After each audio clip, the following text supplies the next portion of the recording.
Le pape François vient d'annoncer une très mauvaise nouvelle, Benoît XVI est gravement malade.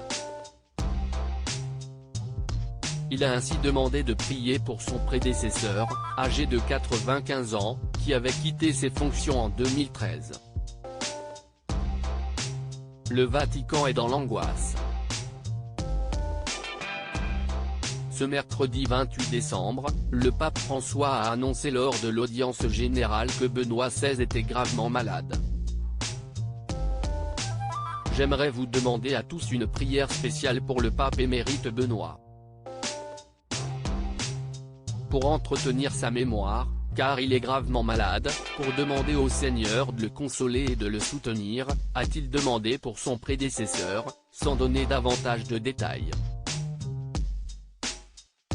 Et les nouvelles sont très inquiétantes puisque le Vatican a également annoncé l'aggravation de l'état de santé de Joseph Aloysius Ratzinger de son vrai nom, âgé de 95 ans. Ce dernier n'avait pas caché ses soucis depuis des années. En 2013, après 8 ans de pontificat, Benoît XVI avait quitté ses fonctions pour se retirer dans le monastère Matteo Ecclesiae, au Vatican.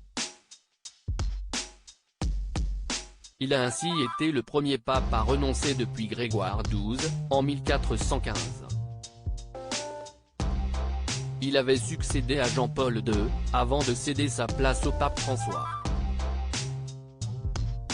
Benoît XVI et ses nombreuses rencontres au cours de son mandat, Benoît XVI avait notamment surpris en enregistrant un disque de chant et de prière en la basilique Saint-Pierre. En 2007, il avait eu la joie, ou pas, de rencontrer Jean-Marie Bigard. À l'époque, Nicolas Sarkozy lui avait proposé de se joindre à la délégation française pour partir à la rencontre du célèbre pape au Vatican. « J'ai dit oui parce que c'est un kiff absolu », avait-il confié à Nice Matin. Cela m'a donné l'occasion de visiter le Vatican avec des ministres, des académiciens, Max Gallo et tout le bordel, j'ai pris ce voyage comme un cadeau. Mais le face-à-face avait finalement grandement déçu l'humoriste et mari de Lola Marois car Benoît XVI était très loin de s'intéresser à lui et encore moins à sa carrière. Nicolas Sarkozy m'a décrit comme un homme de Dieu, avait-il raconté. Il lui a très gentiment dit que j'étais un grand donateur, que j'y allais de ma poche.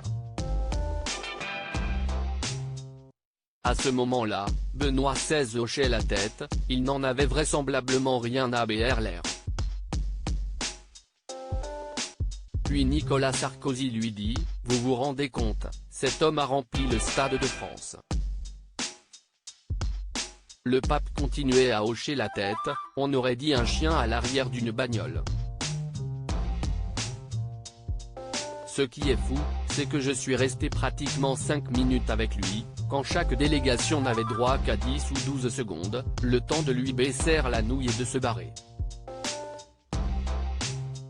Le sort de Benoît XVI ne manquera cependant pas de toucher Jean-Marie Bigard et beaucoup de ses fidèles.